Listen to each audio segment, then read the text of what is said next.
Good afternoon, everyone. Welcome, councillors and staff. In particular, a welcome to Mr. Vern Mant, joining us now as Interim Director of Operations and Utilities. Sorry that we're not equipped here to have you on screen, so I can introduce you to those who are watching live on our Zoom platform or might be watching later on our YouTube channel. Welcome to Jasper and welcome to your interim position. Welcome to our resident gallery attender and welcome to all others who are watching. Councillors, I will call this regular meeting of Council of the Municipality of Jasper to order for July 16th. It's 1:31 p.m. You have before you today's proposed agenda. Are there any additions, deletions, or other changes to be made to the agenda? Seeing nothing, may I have a motion, please, to approve the agenda as presented? Deputy Mayor Councillor, thank you for that. All those in favor? There are none opposed. That's carried. We have 3 sets of minutes for approval today, beginning with the Legislative Committee meeting minutes of July 2nd. Are there any errors, omissions, or corrections required to be made to those minutes?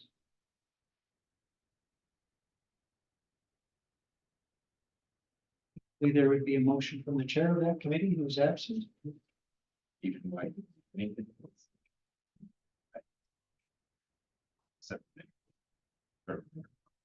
I move to accept the minutes.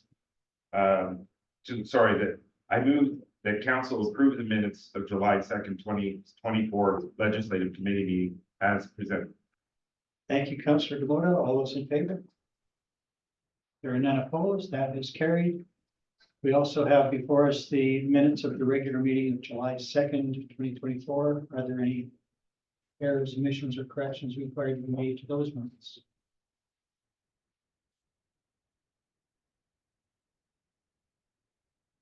Not, I would a motion. Councillor Waxer, thank you. A motion to approve the minutes of July 2nd, 2024 regular council meeting as presented. All those in favor? There are none opposed. That is carried. And finally, we have the minutes of the Committee of the Whole meeting of July 9th. Any errors, omissions, or corrections required to be made to those minutes? And seeing none, I would look for a motion to approve the minutes of the July 9, 2024 Committee of the Whole meeting as presented. Deputy Mayor Councillor, thank you. All those in favor? There are none opposed. That is carried. We have no delegations listed. It's an opportunity for those in the gallery to make a presentation if they wish. I don't see any movement, so I assume that invitation is declined. That takes us to agenda item 5, correspondence. Again, nothing on the agenda, nothing to be added. Which takes us to agenda item 6, new business. We begin with the report from our Director of Community Development, Director Reed. Thank you, Your Worship and Council. Yes, so before you see my Director's report. Of course, I won't read every word, but I'm always available for questions anytime. So our other major projects, of course, the Recreation Facility Renovation Project continues to move forward. And we have, major themes that overall the project is still on track to finish within budget in Q3 as anticipated in the baseline schedule. Re-entry to the Aquatic Center is on track again for the end of July. We still can't be specific yet, but we will be reopening with temporary change tents and requirements to shower in swimming suits because there won't be cubicles for those shower spaces yet. Arena ice is tentatively planned for mid-September. We will do it as early as possible. There's a few maintenance bits we have to get done. As well as coordinate the staffing changes related to, I'll get to in a second. The Commemoration Park upgrades that we spoke of last week and the Jasper Skate Park both on track to finish before fall. And I will note that the skate park earlier today had its first concrete pours.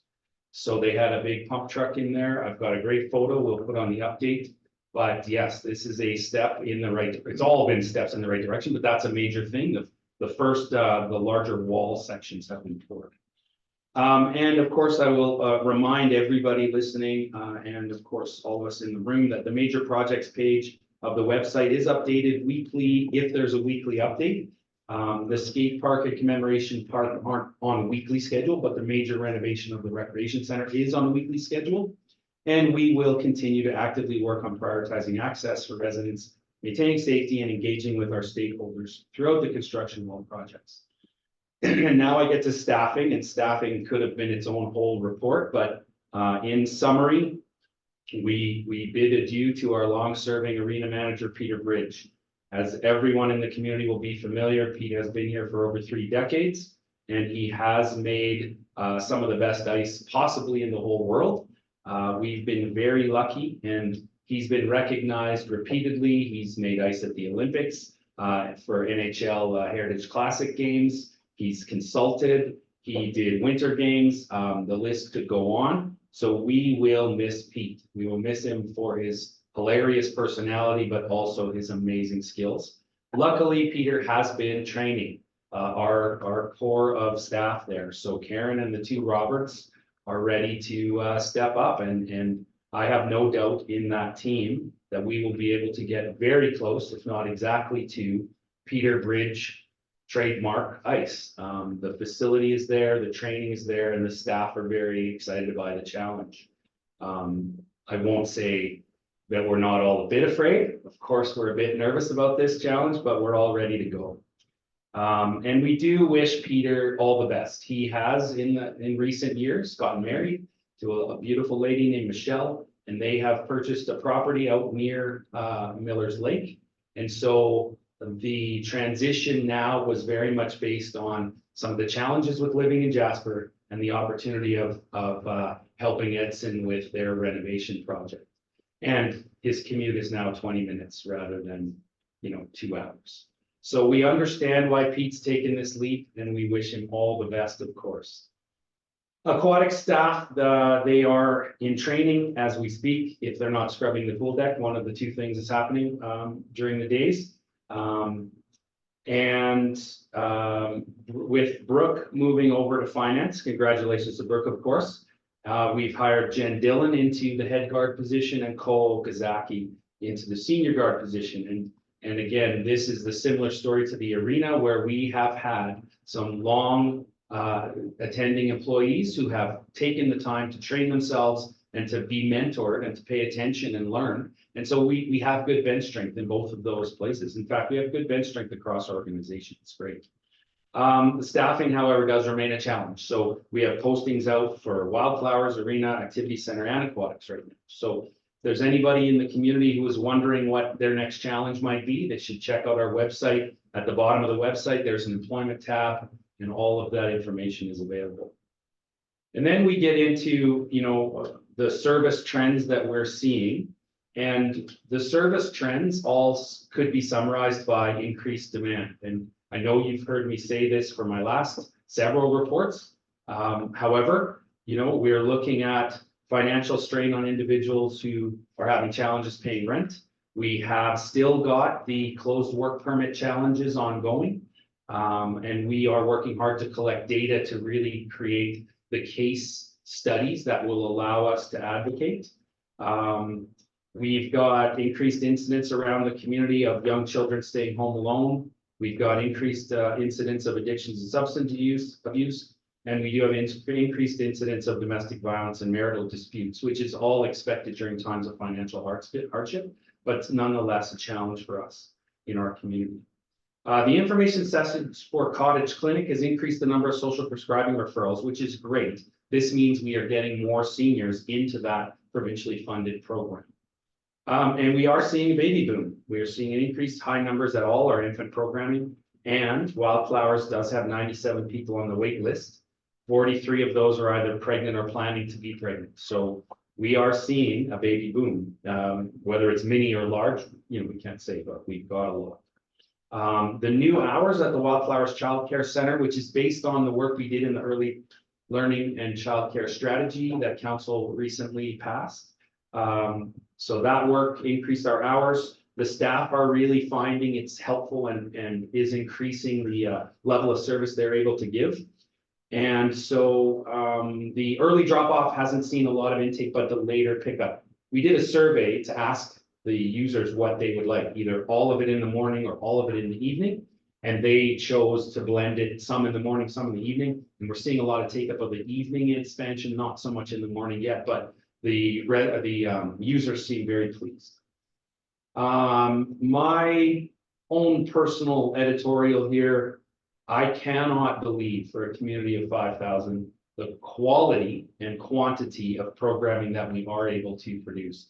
And I mean that in the broader sense of the community, from Habitat, the library, and the building we're in now, to, you know, of course, our outreach team, as well as the programs that the pool staff put on right now in the summer, in the rec programs. Just the ability of our residents to get a variety of high quality programs in a community, again, in a community of under 5,000 it's amazing. And so I will take this moment to remind everyone that all the programs that are supported by council, whether through, you know, outreach budget or through partnership agreements like Habitat. So all those programs are required to be on the community calendar, which is again, a bottom tab on our website. So anybody looking, please go there. You know, you will find it by the day, by the week, by the age group. We have it broken down quite easily understandable. But it is amazing, and I do want to tip my hat to the staff. Even at 32, they are out there in the sprinklers with the kids. It's been great. The anchor events like Welcome to Jasper or the Summer Kickoff Party, plus our long-standing programs like Chaos. And then we've got new events like that Newcomer Film Festival and Movie Saturdays that we're randomly throwing out there, are all seeing increased participation and satisfaction. And we're still seeing a few new low or no cost activations of our spaces. So we've got a new youth climbing club. I think that's Thursday nights, and it's at capacity every Thursday. So they're looking at possibly finding another instructor for that. And the basketball camp is coming to town, led by a resident. So that's a really great set of things that, you know, show that we are activating our spaces and trying to be open to more activations. And, you know, with this heat wave, it has really brought into focus our business continuity. So this bullet, growing our response to challenging weather, recent power outages, and business continuity with this heat wave, but also we did it during the cold spell. So we have now created a checklist that makes it very straightforward to the staff to know that it's not a special thing. It's just the level of service that we give. So when there's a heat alert for our area, we will automatically have the sprinklers on in Commemoration Park. We will automatically remind everyone that the activity center is air conditioned, that we have showers available, and you could set it on cold if that's what you would like. The same things that we will do when it's really cold out, remind everybody that the space is open. Power outage will remind everybody that we do have capacity for almost all the types of chargers you would like to charge. We will have that capacity if there's a power outage at our facility. So instead of treating that like an emergency response, it's actually now just business continuity because it's a level of service that our community we know requires. And it's been great to see that evolve too, that we're not treating it like an emergency. We're just saying, oh, it's hot out. Here's our strategy. And we've got it laid out in the plan. The Canada Day pancake breakfast, and thank you all for your participation. The staff this year was led by the aquatics, fitness and aquatics team. We rotated through my team so far every year. And so this year we took a little bit of a different tack. Jeremy ran it like it was an emergency. And so we used our ICS training to create a bunch of strategies, systems, and also debrief and demobilization improvements. So it's been growing in our success of the operations side of it every year. And we were almost at 1,000 this year. So a great turn. And I don't want to forget about the food rescue and Glenda and her team.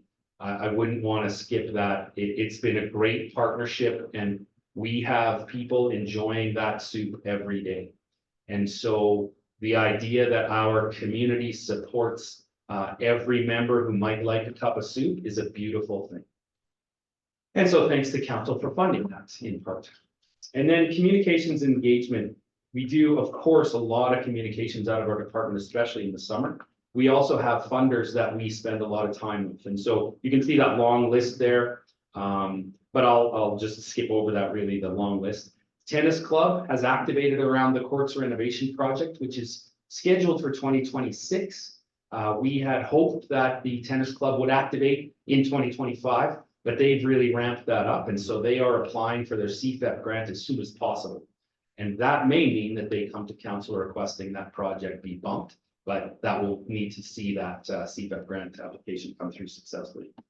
Tourism Jasper and Jasper Folk Music Festival, I had excellent meetings with them on site at Commemoration Park about the renovations we've got upcoming, but also about how those renovations could be maximally arranged for their uses. Have very positive meetings and also some great little tips and tricks that I really, as not being a festival organizer, it was great to hear those things and then be able to incorporate them.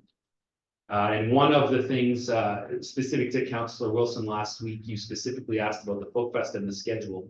One of the things we may do is actually bump that delivery till after Folk Fest, just to make sure. And that could be a win-win for everybody around the table. It will mean Folk Fest still has to get their big 20 by 20 tent because the gazebo won't be up. But so there are some things we're looking at being flexible. And I wanted to end on that Newcomer Film Festival. Those of you that attended, I know you were moved by it as I was. But the behind the scenes part of that Newcomer Film Festival, Councillor Calagrampi, you may remember that you spearheaded the idea of us getting the AV system there up to snuff, if you were.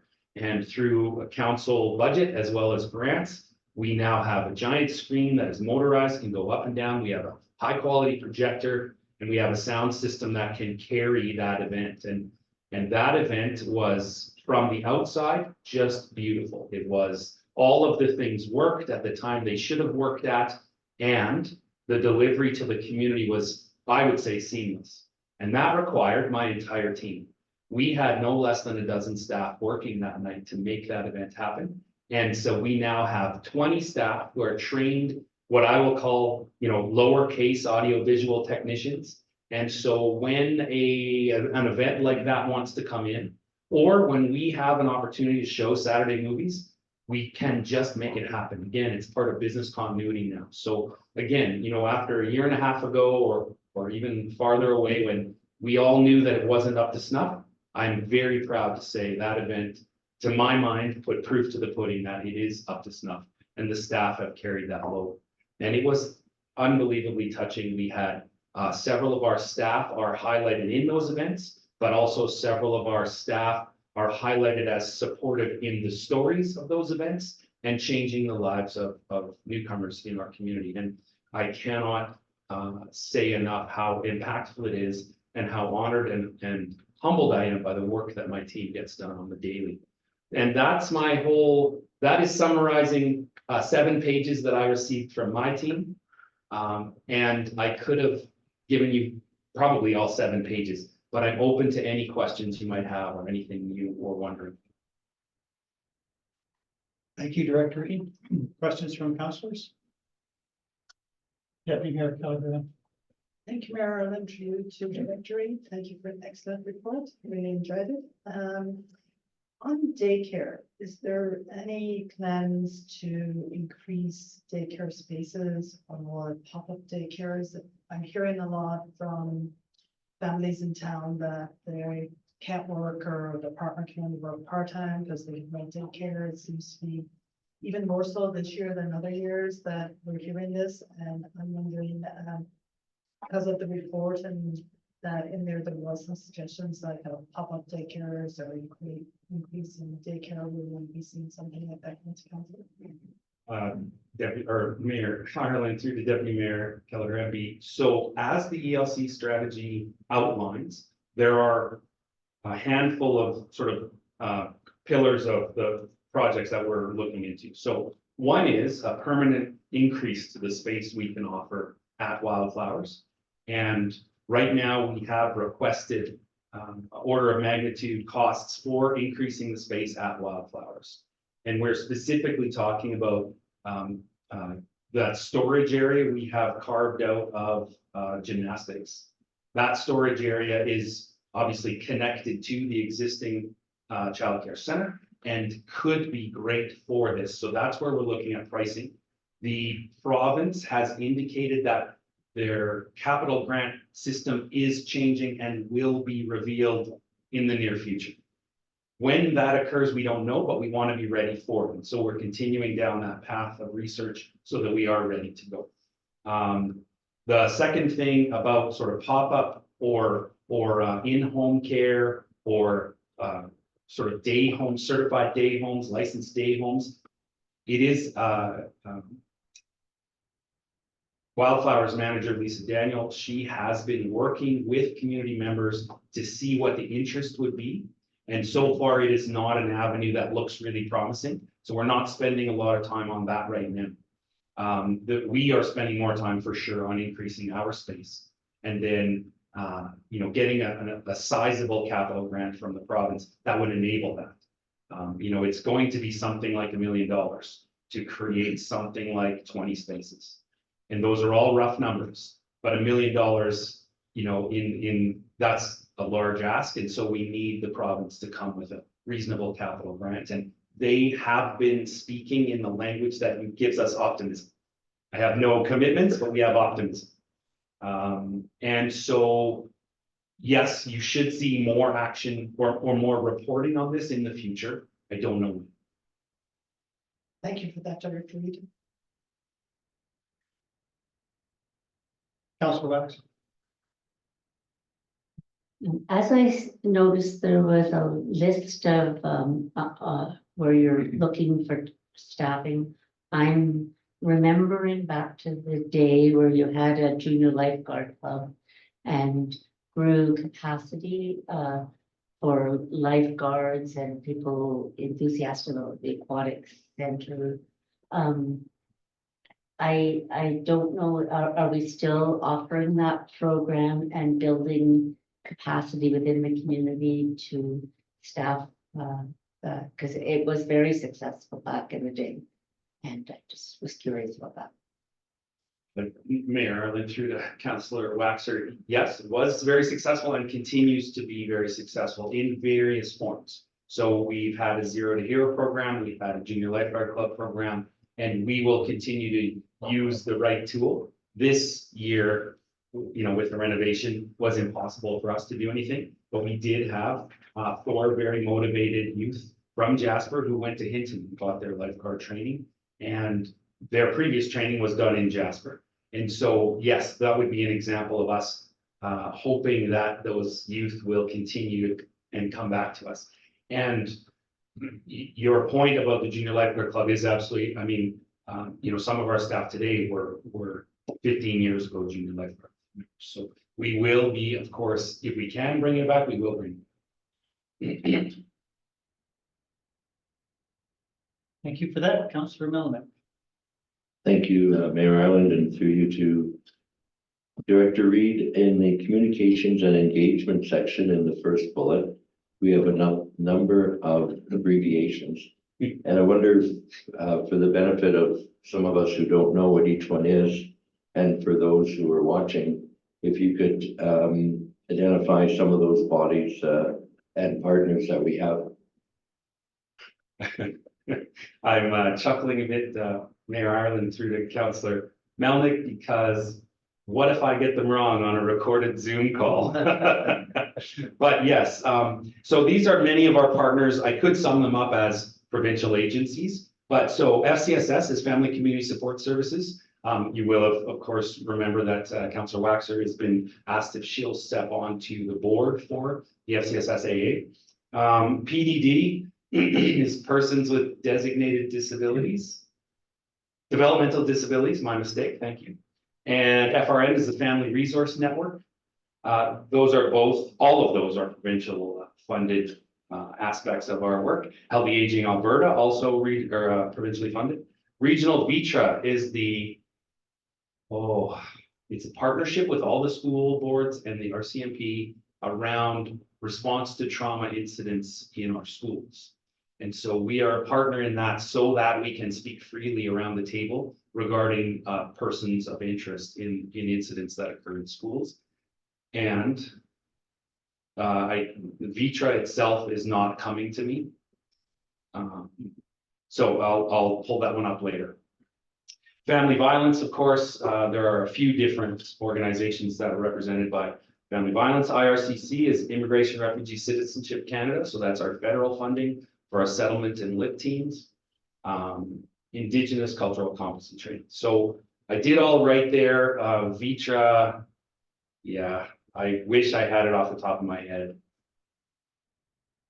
Violence Threat Risk Assessment. And so it's a multi-agency approach to solving challenges in schools around violence threat risk assessment. Okay, so I got them all. Hopefully the staff weren't too embarrassed. But any other questions? So I might just continue, I think, by identifying the broad scope of what community development is, and just, you think about the swimming pool or the activity center, it's way more than that. And I think the community needs to be reminded sometimes just how far reaching this particular department is, and how much it contributes to the overall fabric in the community. I would, if I could continue, just to throw we had the tour earlier today of the progress in the activity center and aquatic center, curling lounge, etc., which was great. And I just want to plant the seed without any commitment, but as we open the facility, I'm really looking forward to having some form of celebration as we, reopen a finished aquatic center. Maybe premature to do it when we're still doing partial measures, but certainly all of the other things I saw, I think we need to invite the members of the community to come and see it and be proud of what's gone into the efforts over the last year and a half. If I may, Mayor Ireland, through the call of council, of course, we do plan some form of, ribbon cutting and celebration and tours to get everyone up to speed. The intention that we were planning was to just do that once for the whole project. And so it will happen in the fall. Thank you. Thank you for that. Councillor DeMona.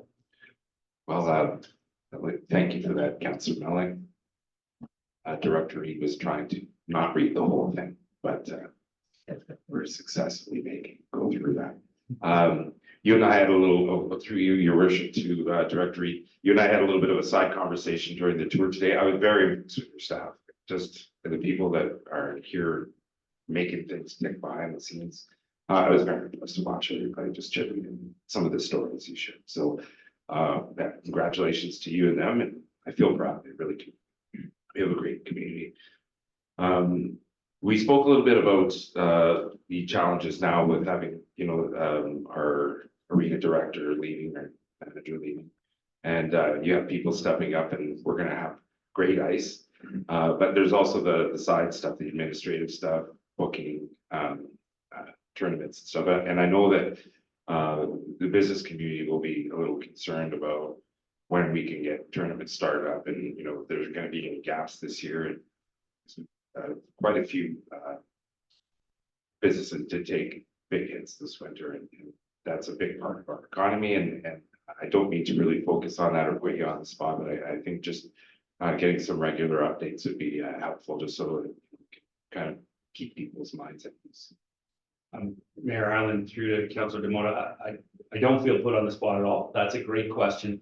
And last week, I did send out an update to the user groups that I believe council all received. And I sort of skipped over the fact that, yes, indeed, you all went on a tour of the facilities, the renovation project today, and I want to thank you all for attending. I appreciate all of your questions and your comments. And I'm hopeful that, of course, residents will now ask you how it's going, and they can hear from you firsthand. The idea of the arena and getting the ice in and getting tournaments in. So the statement that I'm using is we will do last year or better.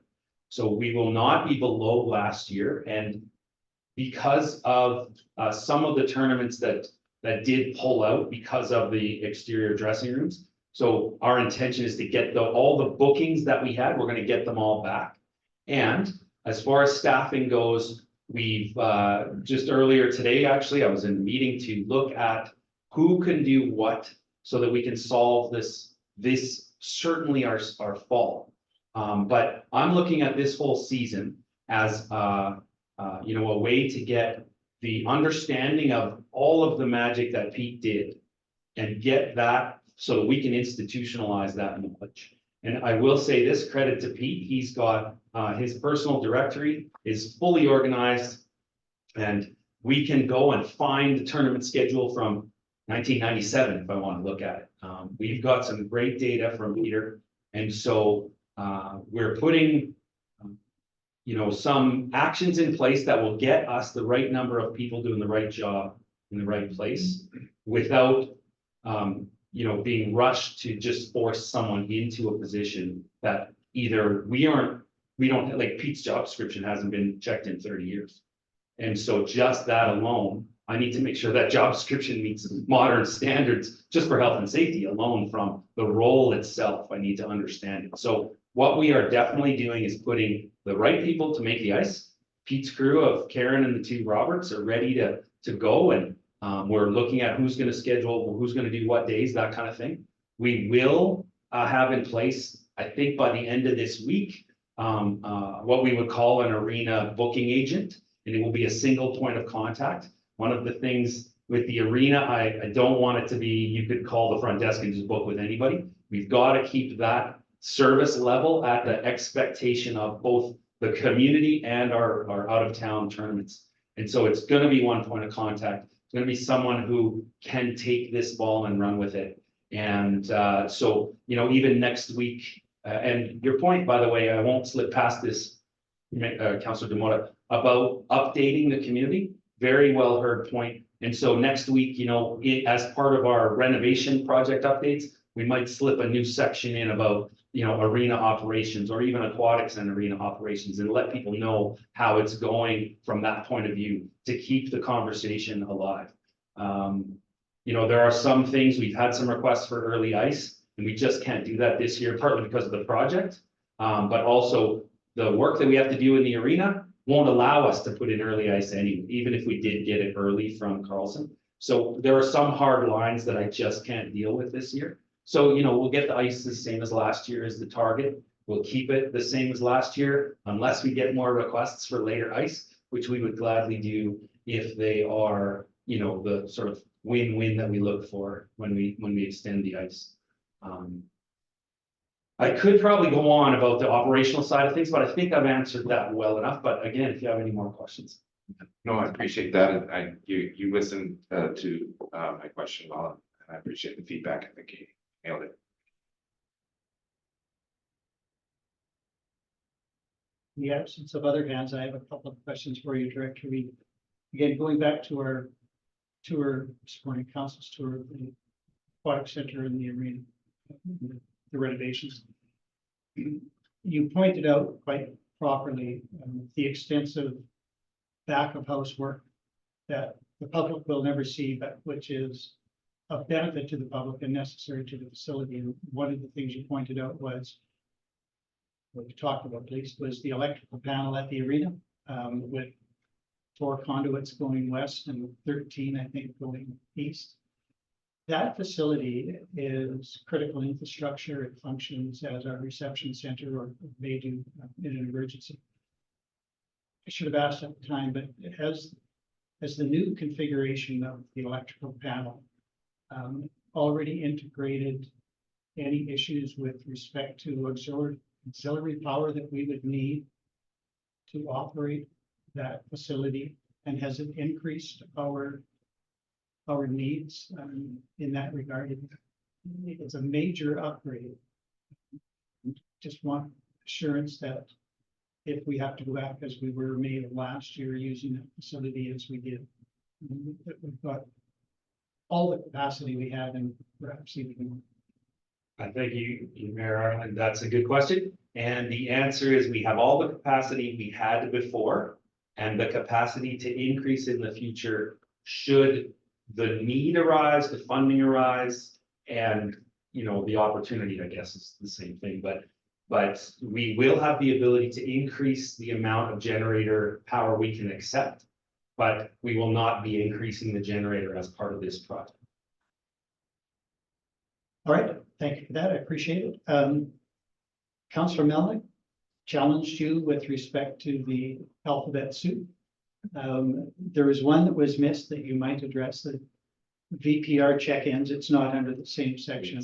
And if you could do that, but also I have trouble sometimes understanding words. And so you have indicated under service trends a benefit arising from social prescribing referrals made by Cottage Medical Clinic for doctors.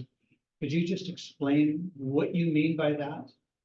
How that benefits seniors in our community and what we might do as counselors or as community members, just helping others access that program. Okay, so let's do VPR first, and we'll go to social prescribing second. So VPR is a vulnerable persons registry. It's a voluntary registry that residents who feel that maybe they have mobility challenges, residents who don't have family in the community. These are often seniors, but not always.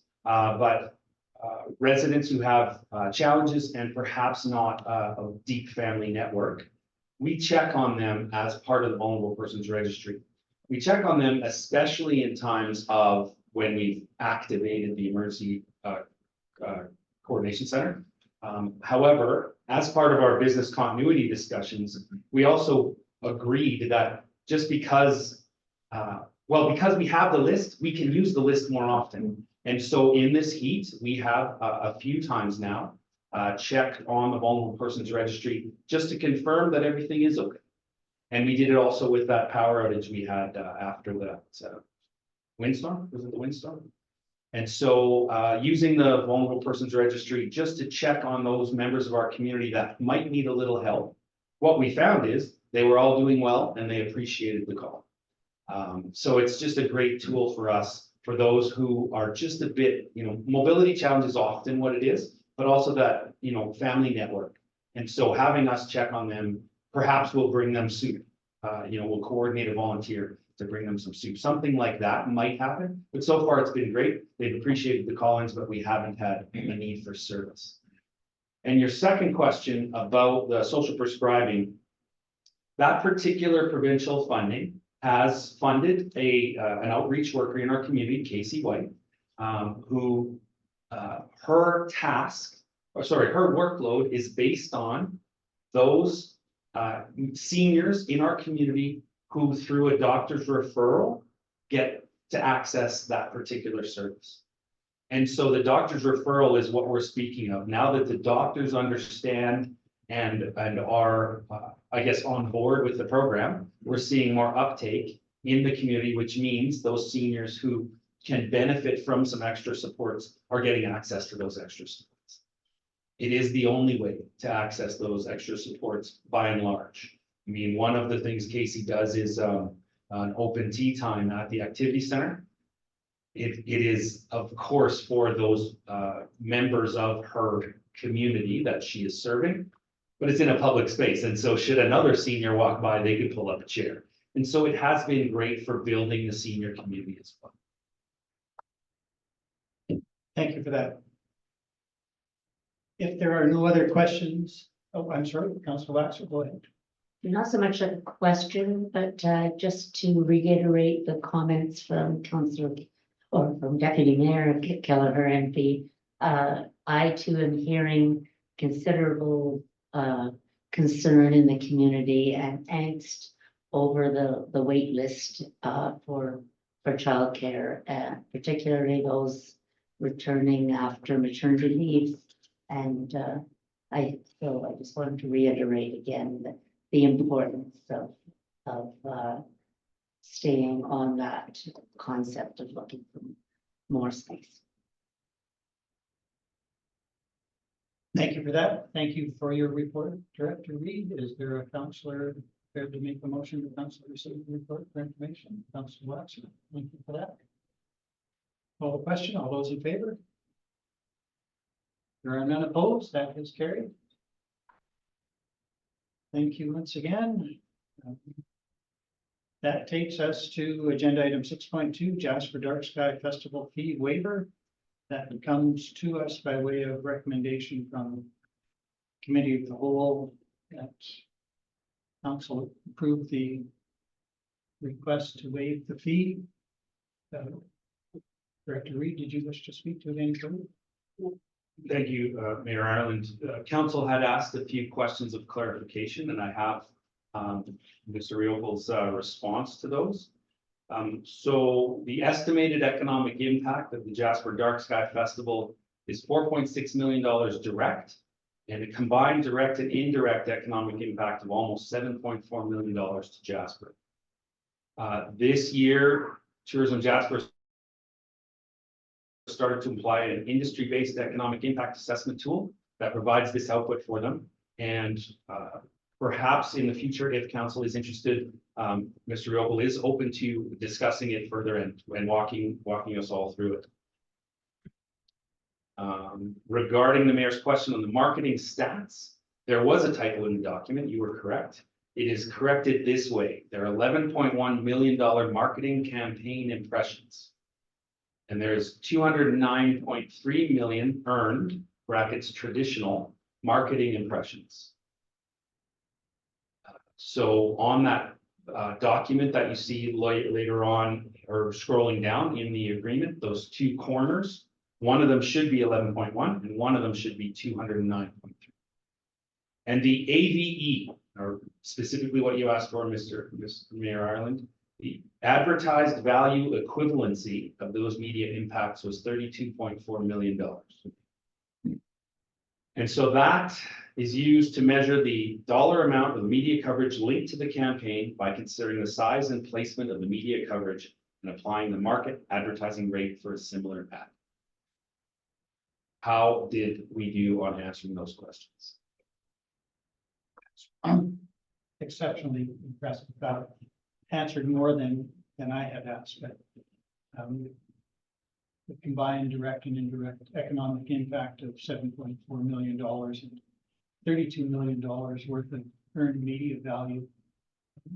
This is such a significant event, and I asked that only to get those numbers into the public domain, because a $12,500 contribution to get that sort of value seems very sensitive to me. So thank you very much, and my thanks to Mr. Riopel for providing you with that information so readily.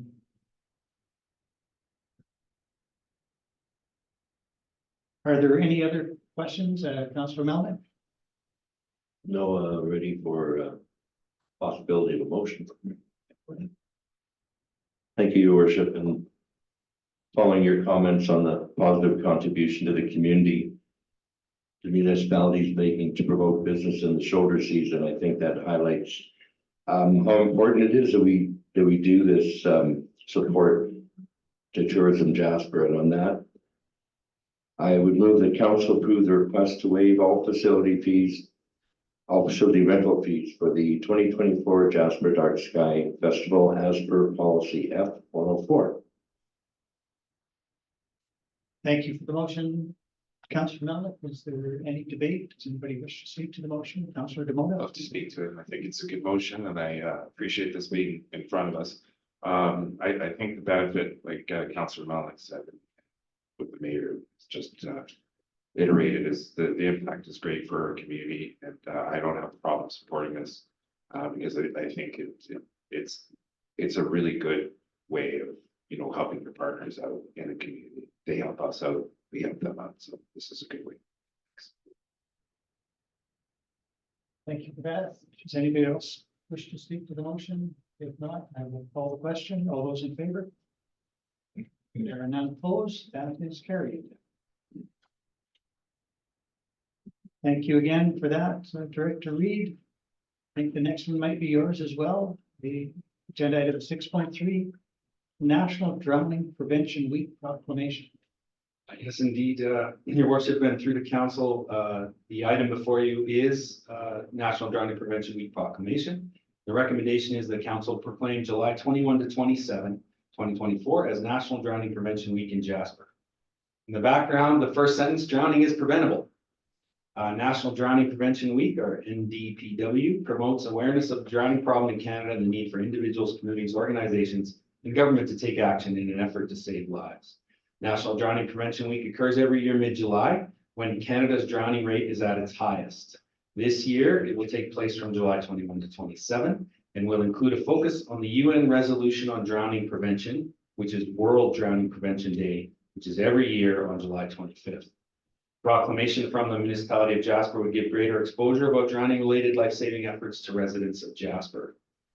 The strategic relevance, of course, there are many here. Proactive steps to reduce the risk of people becoming vulnerable, promote and enhance recreational cultural opportunities, enable and facilitate events that provide opportunities to increase community connections, leverage and create opportunities for greater inclusion, welcome the expertise, innovation, creativity, and commitment of community members, groups, associations, and businesses, recognize the fundamental importance of our tourism economy, and communicate and engage with residents. There are no costs associated with recognizing this week as National Drowning Prevention Week in Jasper. Annually recurring water smart education events, which are supported by this, are also included in the approved operational budget anyway. We do this as part of our annual programming. And so there's no extra cost. And so the attachment is the draft proclamation. And I'm happy for any questions. Thank you for that, Director Reed. Are there any questions from councillors? And if not, is there a councillor to take the motion? Councillor Waxer? That council proclaimed July 21st to the 27th, 2024 as the National Drowning Prevention Week in Jasper. Thank you for that. Is there any debate on the motion? Anybody wish to speak to it? I will then just speak very briefly. I was reminded, reading this request, of the number of times we've done this in past years and the number of times we've looked at other programs through the community for swimming lessons and to allow access to first kids up to grade 6 and now all kids to learn about swimming for a number of reasons, but one of them is drowning prevention. And through the years, one of the strongest advocates we ever had here for this was former Councillor Gloria Consworth. And so I'm happy to vote in support of the motion, given that her son is our resident gallery attendee. I reflected on that and appreciate that had been an advocacy for Gloria for all those years. And I'm happy that we continue to support her. So thank you for bringing it forward. Anybody else wish to speak to the motion? I will call the question. All those in favor? There are none opposed. That is carried.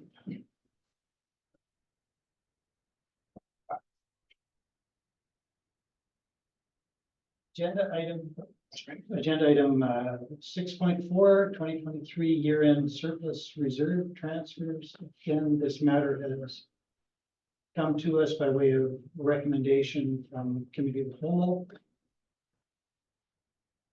It's addressed at last week's meeting.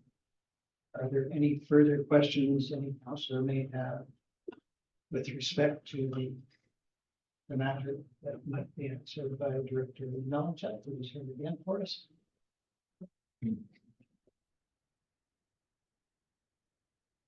if there are no such questions, is there a councillor prepared to make the recommended motion? Councillor Waxer? That council approve the 2023 year-end tax-supported surplus of $150,525 be allocated to reserves as per policy B112 in the following amounts. $75,263 to fixed assets reserve, $15,053 to community housing reserve, and $60,210 to the financial stabilization reserve. Thank you for that motion. Is there any debate? Call the question. All those in favor? There are none opposed. That is carried. Wish to continue? That council approve the 2023 year-end utility supported surplus of 378,241 to be allocated to reserves as per policy B112 in the following amount: 378,241, 100% of that to utilities operating reserves. And thank you for that. Councillor DeVota? Just have a couple of questions for clarity, and I please apologize if it's a repetition from last week. Through you, your worship, just that amount of $378,000, when we're trying to recalculate or estimate our annual projections, how close to the mark is that on average in percentage to, you know, the way things should be done? Because it is a substantial amount. Your worship, I think, Councillor Rose maybe asked for the percentage basis. I think you mentioned it last time. So Director Malinchuk, as a percentage of our overall budget, that represents less than 1%. Yeah, because it's the way. 1 point something or other. Yeah. And so, you know, on a $29 million budget, $300,000, well, it's a significant amount of money in context of that overall budget. It means we're pretty much right on the button. And do these surpluses help alleviate some of the projections for the following year coming up? Like, are we able to get closer to the mark on that, or, I mean, that's as close as you're gonna get, kind of thing? Because people are gonna ask, right? It's just. Your worship, for Councillor DeVota, fair enough. I would certainly appreciate that. You know, we're talking about the price of a house in Hinton, not the price of a house in Jasper, but you know, we were talking real money, and so it is a significant amount. But again, I think people have to keep this in the context of the scale of the municipality's budget, which is pretty significant. And so it means that that large dollar value is actually a very, you know, nearly zero amount of the overall annual budget of the municipality. And it really speaks to the scale of decisions that council deals with and just how much larger they are and the scale of decisions that people deal with in all, maybe their private businesses or their own personal financial decisions. Council deals at a much larger order of magnitude. I think, you know, if you hit your personal monthly budget within $5, you'd be pretty happy. And I'd suggest that this $300,000 is about that same sort of scale of hitting that your own personal monthly budget within a scale of $5. $300,000 is about the same for the municipality on an annual basis. Thank you. I appreciate that. That makes it a lot easier to understand for people, I hope. Just for clarity, I know I mentioned the suspect map that I did last week, and with respect to the operating budget, a surplus of $150,000 represented 99.6% accuracy with respect to the budget projection, and $378,000 with respect to the utility budget was 98.9% accuracy with respect to the overall utilities budget. So it is exceptionally good work by our Director of Finance and Administration and her team. I think it's really good work. That's right, Councillor Melman.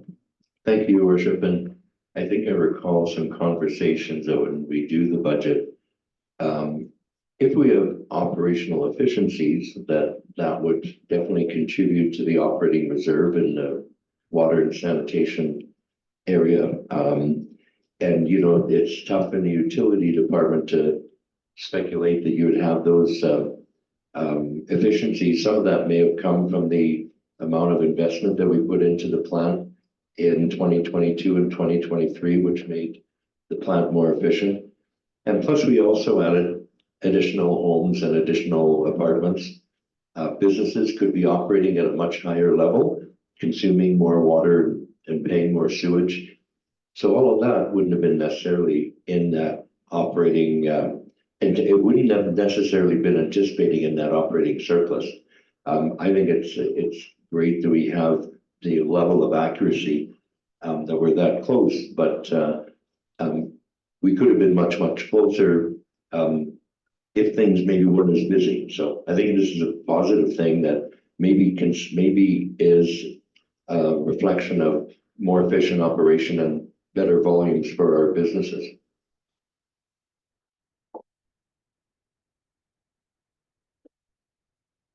If there is no other debate or comments about the motion, I will call the question. All those in favor? There are none opposed.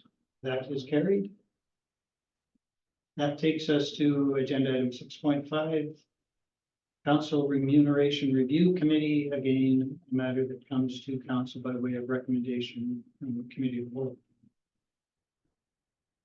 Are there any further questions from council to administration with respect to this recommendation? Councillor Melnick? Thank you, Your Worship, through you to Mr. Gibbon. I think in last week's discussion, we never talked about a timeline for when advertising would be placed or how we recruit individuals. I wonder if we could maybe just elaborate on that for the benefit of council and also those watching. Thanks very much, Your Worship, for Councillor Malik. So obviously, we're waiting for council's final decision on approving the terms of reference. And then we would expect that we would launch the advertising over the next week or so with the intention of being able to come back, likely not to the first committee meeting, maybe the second committee meeting in August with volunteers. So we certainly would hope that council would assist by making the opportunity known and maybe pushing some people or encouraging some people to consider putting their names forward. It is a relatively tight timeline. We've already had some conversation with our administrative colleagues in other municipalities about how we might be able to use some information, because we're not the only municipality that's going through this exercise right now. So I think the development of information won't take the majority of the time, but we certainly want to get those positions filled as soon as possible. We would advertise through our social media channels, on the municipality's website, but really I think word of mouth is probably could be most fruitful way of getting people to come forward. And so certainly once council passes the terms of reference, start sharing the opportunity around town. You can certainly direct them to me, and I can direct them to the right spot once we get that advertising. Thank you. Councillor DeMoor? No, I was just gonna say, through you, Your Worship, Mr. Gibbon, I think you led the last one, or that we had here. Your Worship, I don't recall. I know I came in at the end of the last term, and I think that may have been just after that review was concluded. Okay. I started in January of 2021. I think the review was concluded prior to January.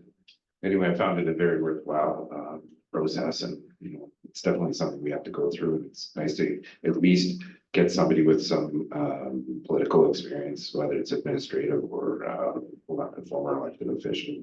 So I'll be getting the word out. Just for clarity and to protect Mr. Gibbon, council last had a review before a 2017 election, and council from last term determined on the heels of COVID that we would just stick with the 2017 review and not do it again in 2021. So it hasn't been done for 8 years. Is there a motion?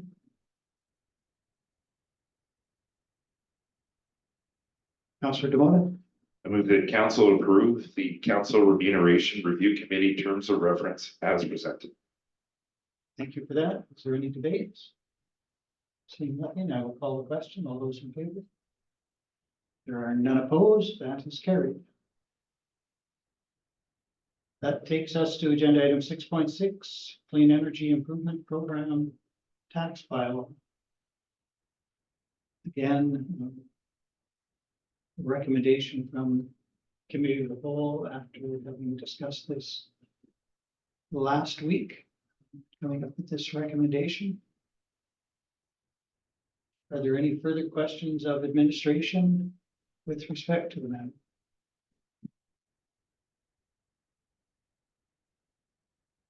don't have, go ahead then, Councillor. Oh, I didn't have a question. Okay, I have one still, and it relates to questions I asked last week. Under section 5.2, the application process. I wonder whether that an owner may submit one program application per year per eligible property. For an owner with multiple properties, there's a chance that there would be a maximum of 4 per year of these opportunities. If we can go up to $50,000 and we only have $200,000 quota, we could see one applicant take it all. And I don't have a clear understanding of how the application process works. It says per year, but I'm not sure whether we're talking about our fiscal year or calendar year, and whether it would be a rolling application until our money was all used up, or would we get a chance to review all applicants at one time so that we wouldn't necessarily have to be in a position where one property owner is able to get all of the funding for 4 different projects in 1 year. I'm not sure that that's what would be the best result from a community perspective. Sure, Your Worship, thanks for the question. So a couple of points. First, the bylaw itself is not the program details. It does outline a number of the major components of the program would have to be based around.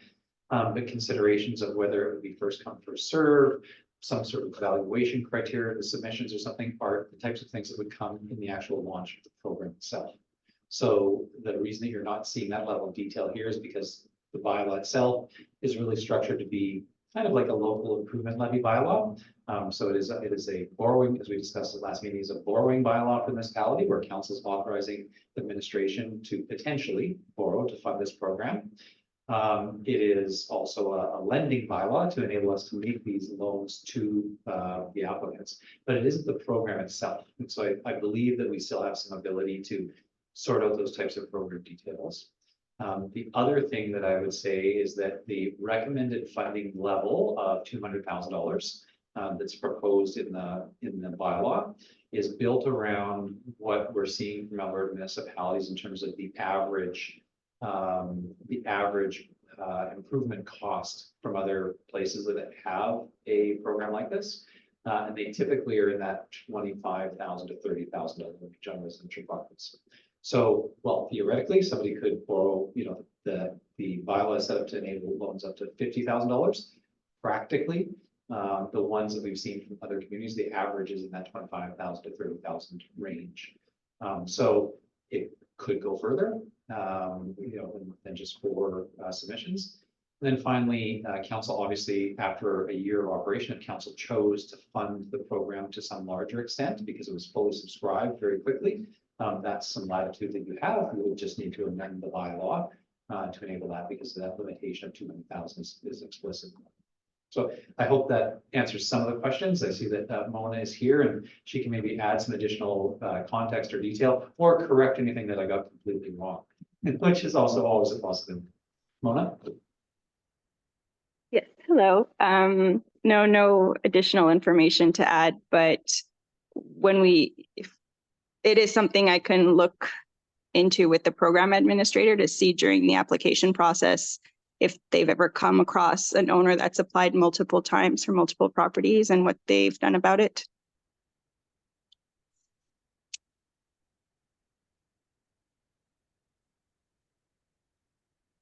Thank you for that. Any other questions from councillors that may have arisen since last week? Great. Councillor Wilson, I may have stopped you from making a motion, or at least delayed you.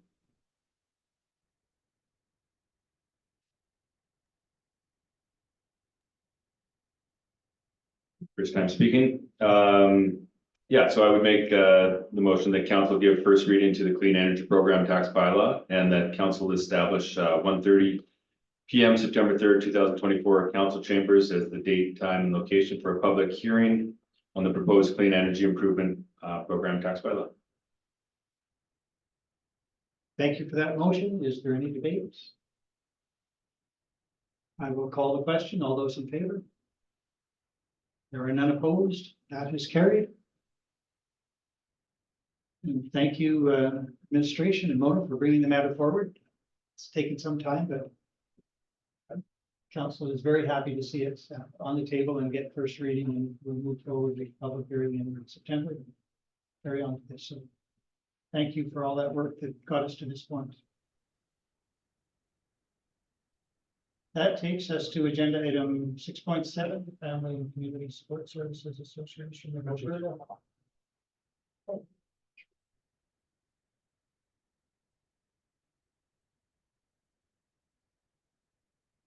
Your Worship, if is it okay to take a bit of a, like a little 10-minute here? We're all out of water. No, it's okay.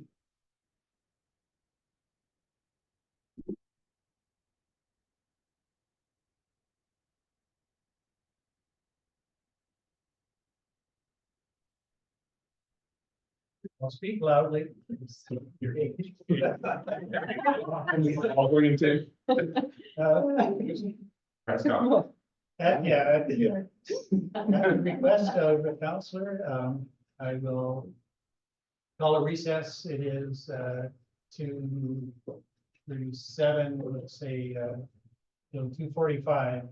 Maybe one of these microphones will be working by then.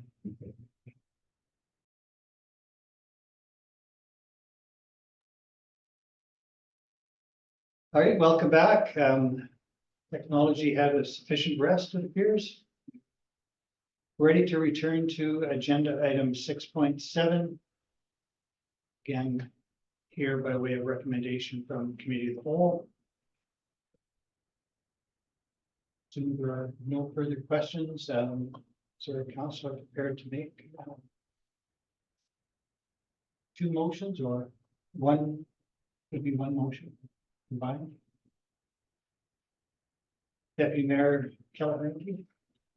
That council authorized Councillor Waxer to attend this year's Family and Community Support Service Association of Alberta Annual Conference, and that council endorse having Councillor Waxer's name stand as the Alberta Regional Representative. Thank you for that. Is there any debate? I'll call the question. All of those in favor? There are none opposed. That is carried. And agenda item 6.8, new to council, Councillor Wilson, similar sort of request, I think. Yeah, I asked to have this on the agenda for today. I am here requesting that in my role as the chair of Jasper Municipal Housing Corporation, attend the annual BILD conference. And BILD is Building Industry and Land Development Association of Alberta.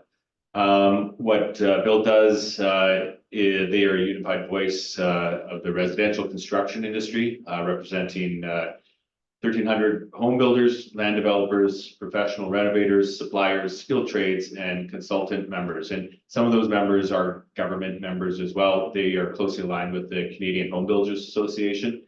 And some of the municipal housing corporations are part of that larger umbrella of the Canadian Home Builders Association.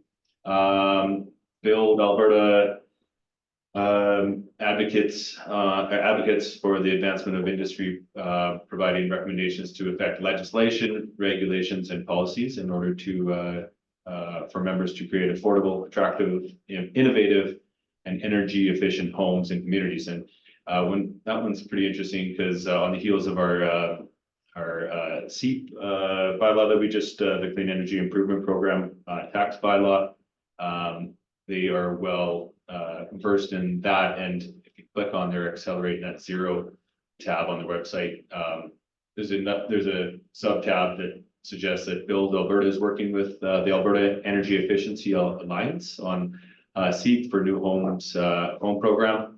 And again, as we were just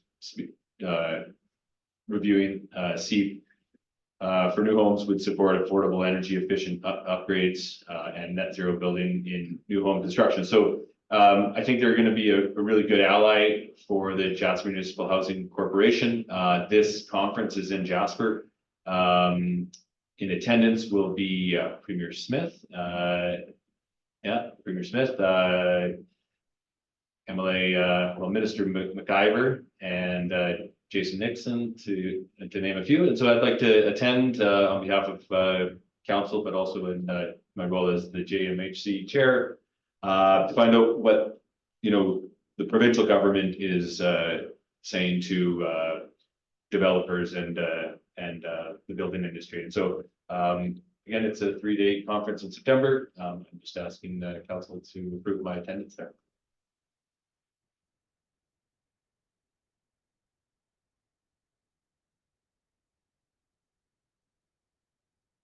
Thank you. Councillor Wilson? Any discussion or questions with respect to the matter? Councillor Melnick? Thank you, Your Worship. Question for Councillor Wilson. Is this the BILD Alberta is different than the Alberta Home Builders Association? It's a different organization, or is it has it evolved from that association? Yeah, and in my knowledge, BILD may be an evolution of the Alberta Home Builders Association because they're closely aligned with the Canadian Home Builders Association, CHBA. So I'm not sure how long they've kind of evolved into this, but I think it almost maybe incorporates two groups. I think maybe the land use part of it was its own, and I think they've maybe amalgamated. So not just home building, but land development as well.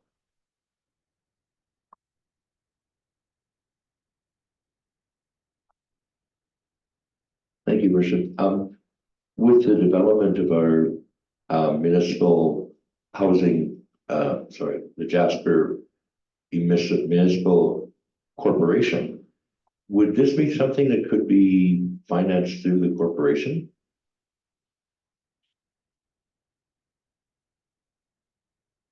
Putting it out for discussion with members and thoughts. I am not that. I'm not sure. I guess I would lean on Mr. Good. Your worship, with respect to the question about financing attendance at the conference through the JMHC budget, at this time, the JMHC doesn't have any revenue. And so the only budget that it has is supported by the sort of founding support of the municipality.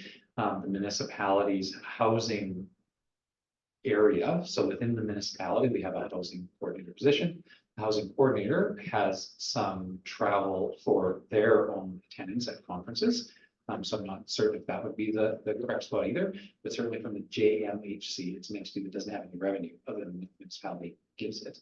And I would say that any money that we've allocated to the budget for the JMHC at this time really is focused on the start of the construction project, and we haven't planned for board members. Hadn't planned funds for board members to attend conferences or events at this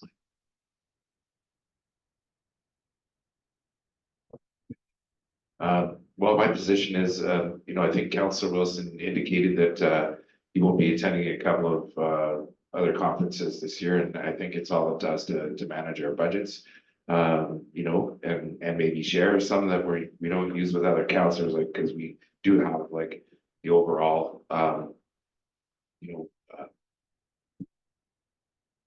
monies that were put aside for that. So I totally support this. I think it's a great initiative. I think Scott's role on that board is very beneficial to the community, and just the level of exposure there and the things we can learn from that, I think is worthwhile sending in there. Thank you.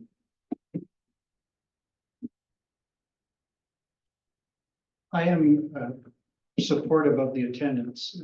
Like Councillor Melnick, I might be persuaded that if there was money, the Jasper Municipal Housing Corporation might be authorized to me, because we've set up a municipal corporation. It is municipally controlled, but it is arm's length. If that corporation sees utility in sending the chair and maybe others, I would be comfortable if they made that decision. But if they have no money to make the decision anyway, I understand why it would come here, but for future years, and not just for this event, but for other events related to housing initiatives. I would be entirely content if such decisions were to be made by the arm's length entity rather than necessarily coming back to council. So I will support the attendance, but I think we should look at making sure that the Jasper Municipal Housing Corporation has every opportunity to stand on its own and make these sorts of decisions without the need to come to council. Councillor Waxer. I'm happy to make the motion that council authorize Councillor Wilson to attend this year's BILD Alberta conference. Thank you for that. That's sufficient for your needs. Is there any debate? I will call the question. All those in favor? There are none opposed. That is carried. We have no notices of motion today, so that disposes of agenda item 7. Councillor reports. Reports to deliver to council. Councillor Melnick. Thank you, Your Worship, and seeing as how we're not going to be seeing each other for another 2 to 3 weeks, in the upcoming period of time, starting tonight, I'll be attending a monthly Jasper Yellowhead Historical Society meeting, followed by a Thursday all-day strategic planning session for the same organization. And then I'll be in Rocky Mountain House with the Japan Alberta Twin City Conference, July 26th to 27th. Thank you for that. Deputy Mayor Calabrinti. On July 25th, I will be in Edmonton at an Evergreens event, and on the 26th and 27th, I will also be in Rocky Mountain House at the Japan Twin Conference. Thank you for that. Any other reports? Councillor Waxer. Last Wednesday, I was at the Communities in Bloom meeting, and the committee is getting very excited and getting prepared for the judges' visits in early September. Thank you for that.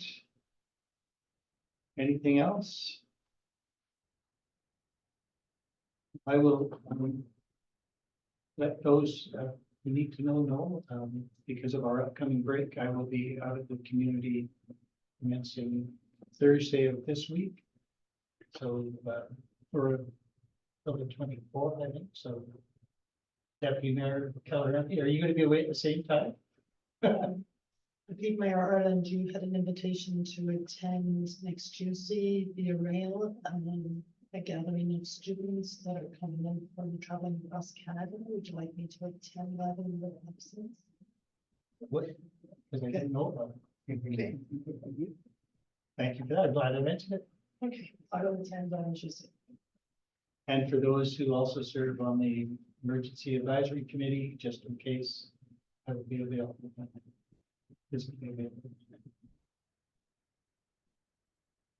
Are there any other reports? All right. Upcoming events, as we have discussed, we will miss the next 2 meetings, July 23rd and August 6th. So we will convene again. August 13th will be our next meeting. That will be Committee of the Whole at 9:30 a.m. in this venue. And CN is hosting a Christmas in July on July 27th at the CN station for the day, 11 a.m. to 5 p.m. Councillor Melnick. I stand to be corrected, but I believe Parks Day is July 20th. Have am I reading that from someplace that is incorrect? It is true that it is on or about that day, because that is also our municipal incorporation day. They overlap often, so I'm gonna say that you're right.